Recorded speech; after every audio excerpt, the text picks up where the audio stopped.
Hello, everyone, and welcome to another episode of Kindling the Hearthfire. And we're on Blog Talk Radio right now, and actually we're recording this live for the first time. So be aware that there might be some hiccups, might be some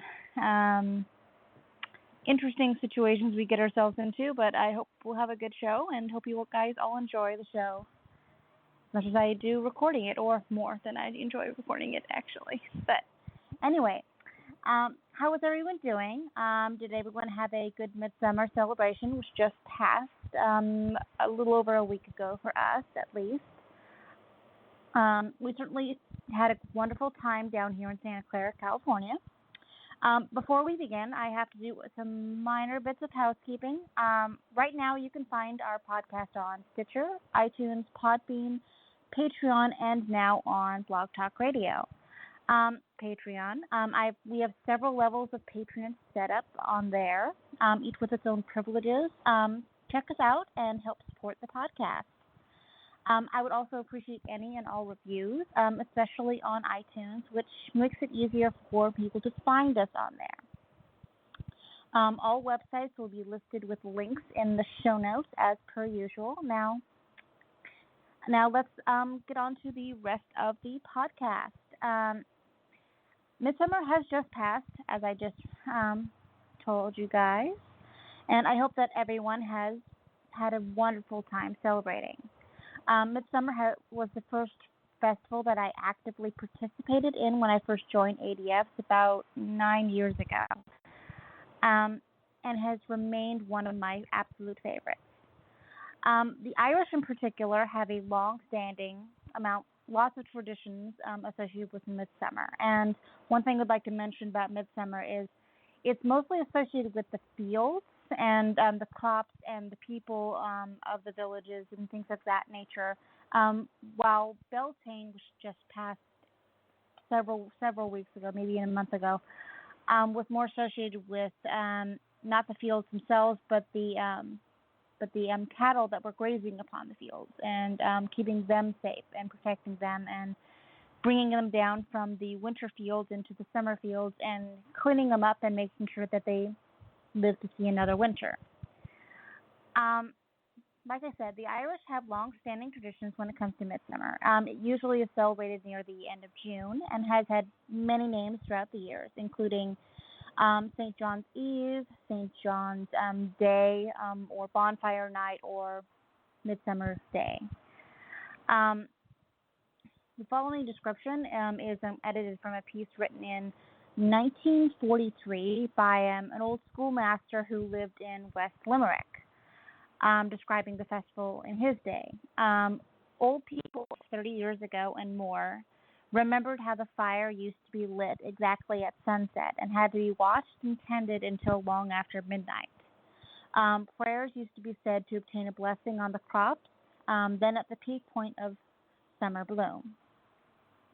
So, of course, bonfires were very important during this time of year, especially on Midsummer's Eve. Fires were burnt to ask, and offerings were given to the flames in order to gain blessings and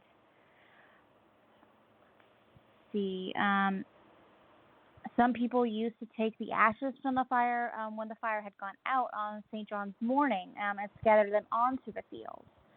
At the close of the festival, around midnight, any man who had built a new house or had nearly completed it took from the bonfire a shovel of red-hot sods or the coals to his new home, so that the very first fire in that home would be started by a ceremonial fire, and bringing with it the luck of that flame and the celebrations.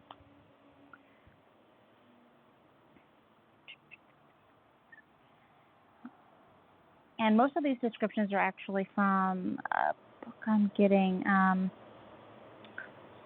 Let's just see. But these are actually from a website. Let's see, that I'll list in the show notes. But it had a lot of information on particular traditions, especially ones in Limerick, Ireland, and they also had mentioned Claddagh village as well. In particular, in the city of Limerick, they would have eagerly anticipated a colorful parade of tradesmen in particular.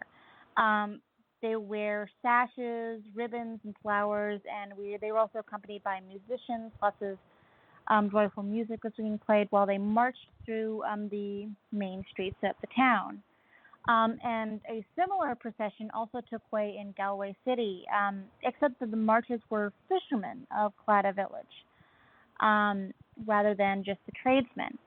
And in this particular procession, they were all had an outfit that included a short white jacket, a silk sash, and a hat decorated with flowers. Each of them would carry a long pole or staff on which was an emblem of their trade, or two of them usually, and two of the stoutest or the burliest men in the crowd would wear masks as well as hundreds of ribbons all over their outfits. These were the merrymen or clowns of the day, who performed tricks and antics along the route, entertaining guests and things of that nature. Sounds like they were having a really grand time.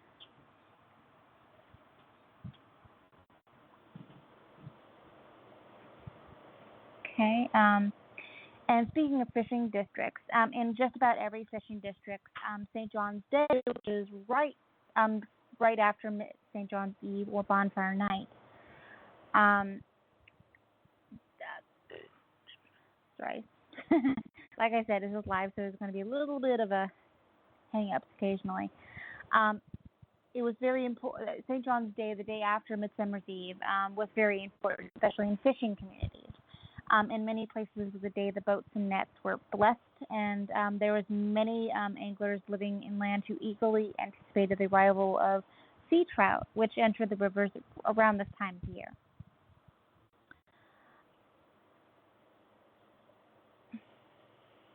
It was a pretty fantastic time, a lot of celebrations. Also, another tradition surrounding rivers and lakes and swimming. If you went swimming on Midsummer's Eve, it would protect you from drowning the rest of the year. And there were lots of traditions that were surrounding protections for the rest of the year. If you did something on Midsummer's Eve or Midsummer's Day, such as if someone who was ill had survived Midsummer's Eve or day or passed the night there,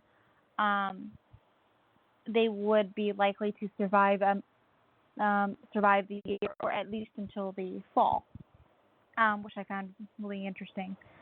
There was also another tradition that we found absolutely entertaining, was that they used to send, this is usually what young boys would do, is they would go out to the river.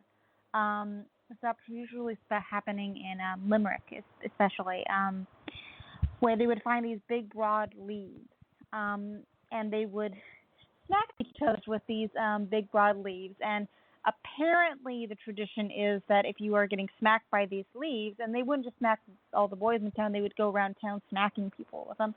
But if you were smacked with these leaves, it basically would protect you from sickness and ill luck throughout the entire year.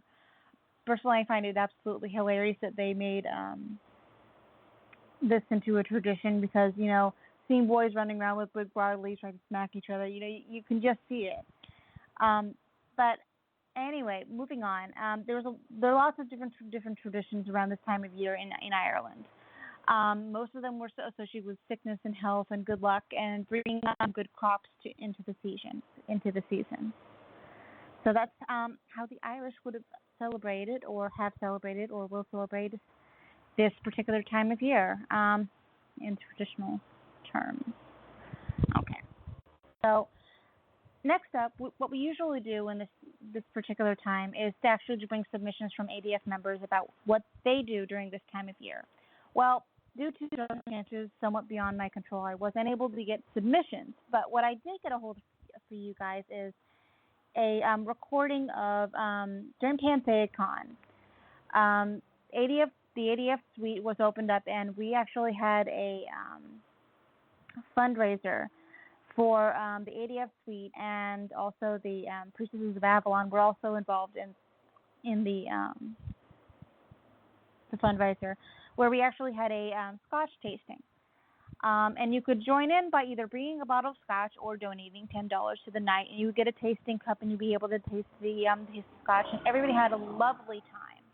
A lot of Scotch was had, a lot of merriment was had, and at the end of it, when everybody was leaving the Scotch tasting, the Druids and the priestesses got together, and they actually started telling stories. And they tend to kind of outdo each other in telling the stories from their traditions. Now, the particular priest that's here is of Irish descent, and he tells stories of Bron from the Irish perspective. And the Priestesses of Avalon are more associated with the Welsh traditions, considering they're from the Isle of Apples and Avalon and all that good stuff. And they interact with each other, and they're telling the story, and they're bossing each other a bit. And it's a lot of fun to hear the story being told, and the commentary from the Priestesses of Avalon is quite entertaining. This is only a snippet of all the sound that I do have. I'm still editing the next part of it that is actually the Priestesses of Avalon telling the story of Bronowicz and her journey to Ireland. But this first portion is the Irish ADF Druid telling the story of Bron the Blessed. Say that 5 times fast. And how it begins, I missed the first part of it, but how it begins is Bron, the fisherman, is sitting on his boat and saying, you know what, there's not a lot to do. I'm kind of bored, and I've heard rumors of an Isle of Women. So let's go find this Isle of Women. And so he gets his crew together, and they're all enthusiastic about it because, they're men, Isle of Women. Who wouldn't be? So they decide to get in their boat and start looking for this Isle of Women. So that's what they do. So they go out into their boat, into the sea from Ireland, and they go out, and they're looking for this Isle of Women. They have no idea where it's at, you guys. So, and then suddenly in front of them, out of nowhere, appears from the sea a gigantic, huge, beautiful, wondrous woman pops out of the sea. And she relates to them the story of the Isle of Women. She relates to them through poetry. I believe it's 33 stanzas of beautiful poetry about the Isle of Women and how wonderful it is and how wonderful it would be to actually go there. And then she pops back into the ocean, and the guys are like, what the heck just happened? A woman just popped out of the ocean. What the heck? Bron, tell us what to do. And Bron's like, well, that means we're kind of on the right path, so let's keep going. Let's find this Isle of Women. And where the recording begins is where Bron has decided to keep going, and they then see another sign, another wonder, as a giant man pops up out of the ocean and recites to them, again, 37 stanzas of beautiful poetry telling about the Isle of Women. And that's kind of where our recording begins. So let's hear what the Druids have to say about Bron the Blessed and the Isle of Women. Out of the water is this giant of a man, and out coming up on this wave, and he projects out of the water. And he actually tells them who he is. I am Bronowicz, the son of the sea. And I know what you're looking for, and I am Lord of the other world. Okay? But you can't get there without the key. But I'll give you the key. I'll give you the key. And he recites another 32 stanzas. And that I will not recite now. We ain't got time for that. We don't have time for that. So, But they are really, really cool. they are actually So cool. So cool that lazy druids. Lazy Druid. So he gives Bron the silver branch. This one doesn't have apples. Wait. He says, this is the key. And he gives him the silver branch. But our There's silver no branch. What? Not our silver branch. No Avalonian silver branch. It's the Irish silver branch. Okay, the Irish silver branch. I'm just saying. Okay. Monoweden and Mononon are not the same guy, by the way. That's what I'm trying to say. Monoweden. Different branch. So, Monoweden has no connection to the No. sea. They're cousins. You go with your Monon Muckler and whatever. Come on, Eva, get your shit together. Family tree. I will tell the branch of that tree when my brother is finished. Continue, my brother Drew. All right, so he gives him this branch, and once Bron has this branch in his hand, lo and behold, before them is this island. And they set sail to this island, and they park, and they disembark. And lo and behold, there's a lot of really beautiful women on this island, and they do what men do with women, and these women and all the I'm sorry, we men do and boys, what women and do men. with men. Right. Men and boys, women and men. You know, so whatever. They do their thing. Hashtag. What the fuck. And it was a good time had by And all. so, after a while, of course, Hashtag Avalon. Bron the sailor says, I think it's time to go, boys. And they're like, well, we don't want to leave. Because we got girls. We got girls. And I look at women. Who would leave? But, nevertheless, some do stay behind, but the majority of the crew get back on the boat and they disembark back to Ireland. And they leave. Well, they want to go home. And to decorate the boat. And so It was the most fabulous. You are interrupting my story. She's enhancing your story. You can interrupt mine when I do mine. So, they sail back. And they've been gone a matter of weeks. Okay, months, maybe? Years. No, hold on. So Hold on, you're gonna have in their own There we go. perception, so they've been gone a matter of weeks. And so, or months or whatever. And so they sail back to Ireland and they, there's the Emerald Isle on the horizon, and they park. And they're on the boat, and there's a group of people on the shore, and they said, who are you? Well, I'm Bron the sailor. I've heard of a legend of a Bron. He left 60, 70, 75 years ago. Generally. And they said, but we don't know anything about this guy. He sailed off and never came back. Because, well, I'm here. And it's, well, that's impossible. And a sailor that was on the ship says, I'm home, jumps off the boat, hits the ground, and turns to dirt. Whoa. So Bron, realizing this, going like, whoa, hold on a second. Time might have not been linear here. So he that quote. Yeah. Yo! Time may not have been linear here. Hashtag. He might. Don't jump off the boat. We need it. You know what? We need that. Exactly. Next Time year. might not be We need that. Yo, time might not be So next year, we're gonna have to make this. And then right? the comment, yo! And so he recites the tale to the people on the shore of his adventures in the other world. And then he sails away, never to be seen or heard from again. Aww. You should have gone back to the island. Well, you can assume maybe he went back to the island of women. Yeah. There you go.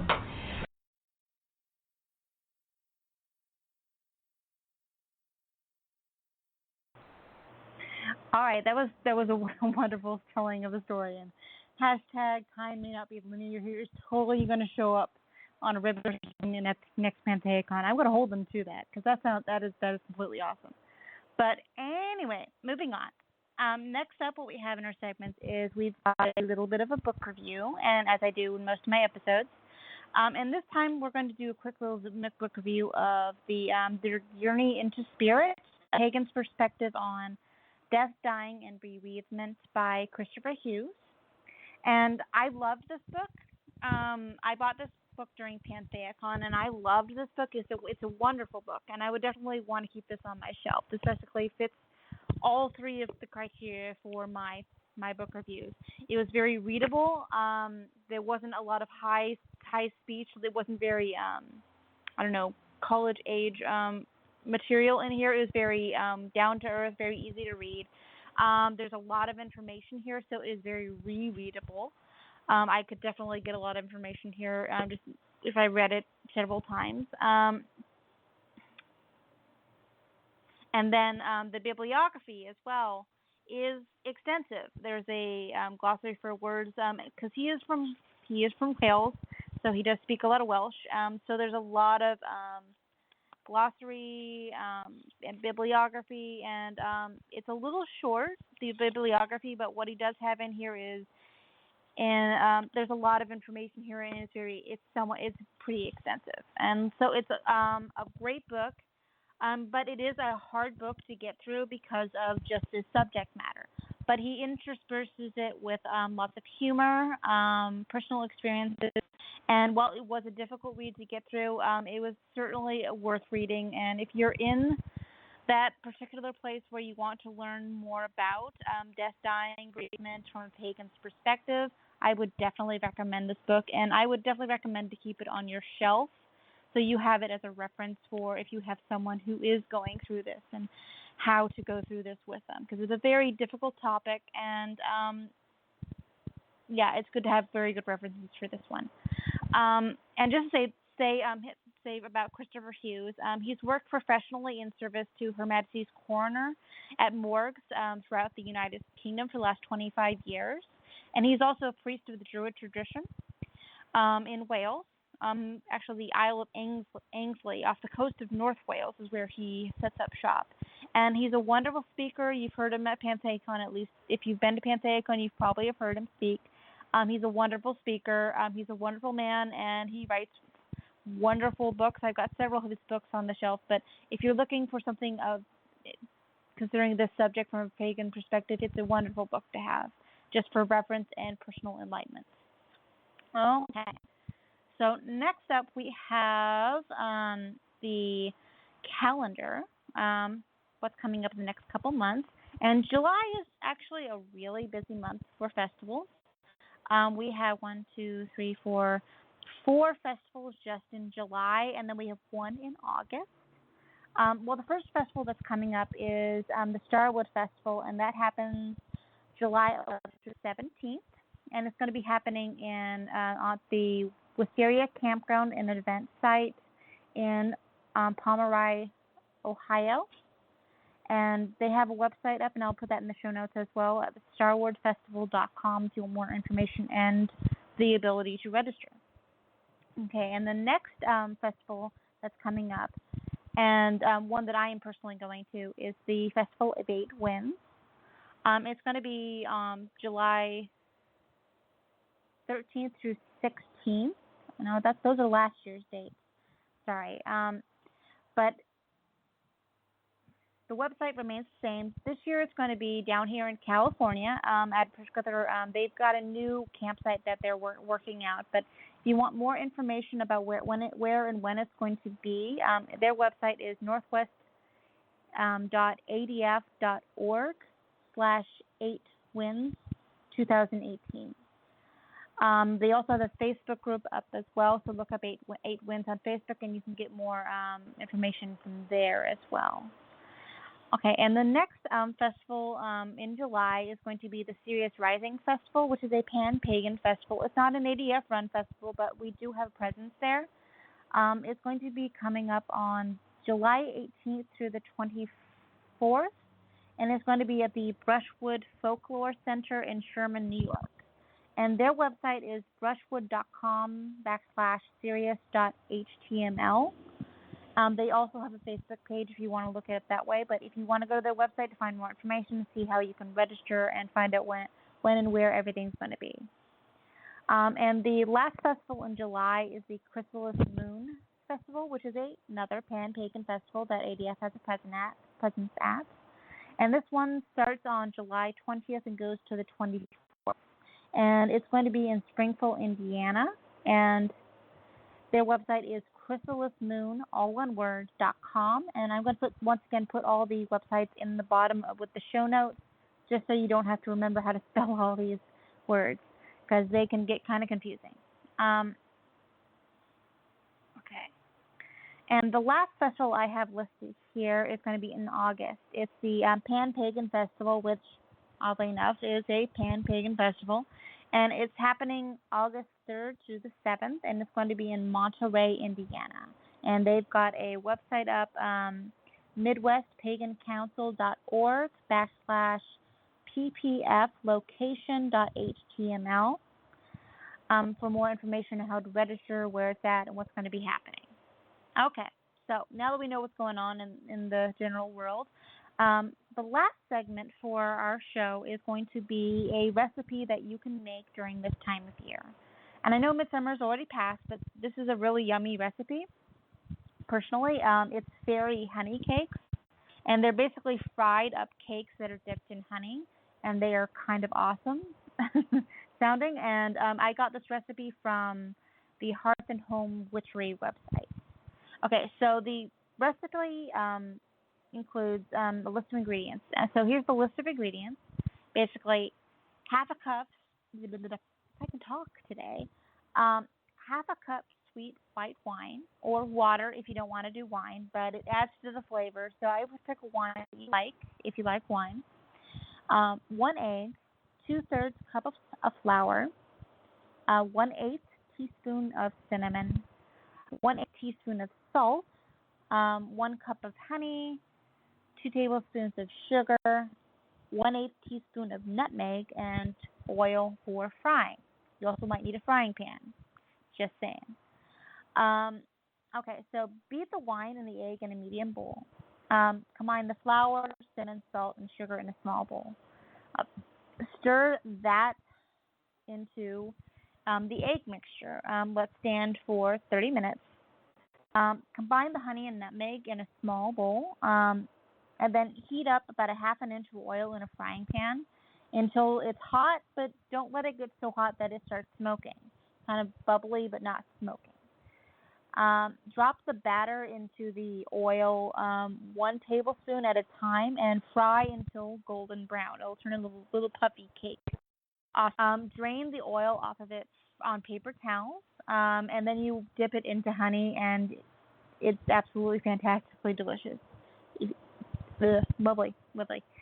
You can also turn them into offerings to the fire as well. They just burn up really, really well, and I don't think the fairies would complain about that. So this recipe makes about 18 little cakes. If you do it according to the recipe, if you want bigger ones, you will, of course, make less, but it's a lovely little thing you can make for the Midsummer. Okay. All right. So, wrapping up, I would first like to thank for all your submissions, including the ones we got from the Pan-Pagan. I would especially like to, again, thank Bonnie Landry, who you heard in the intro with Fireburn Break.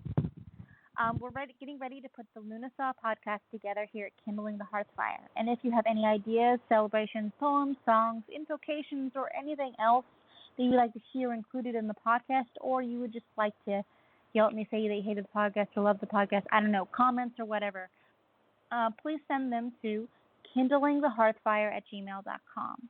I would also love to see pictures of your Lunasaw celebrations. Either post them to the Facebook group or Instagram them with the hashtag KTHLunasaw hashtag. Deadline for submissions for the next episode is Friday, August 9th. And tune in Saturday, August 17th for another episode of Kindling the Hearthfire, where we'll be talking about Lunasaw. You can find our podcast on Stitcher, iTunes, Podbean, and on Patreon. Be well, and may you continue to pray with a good fire.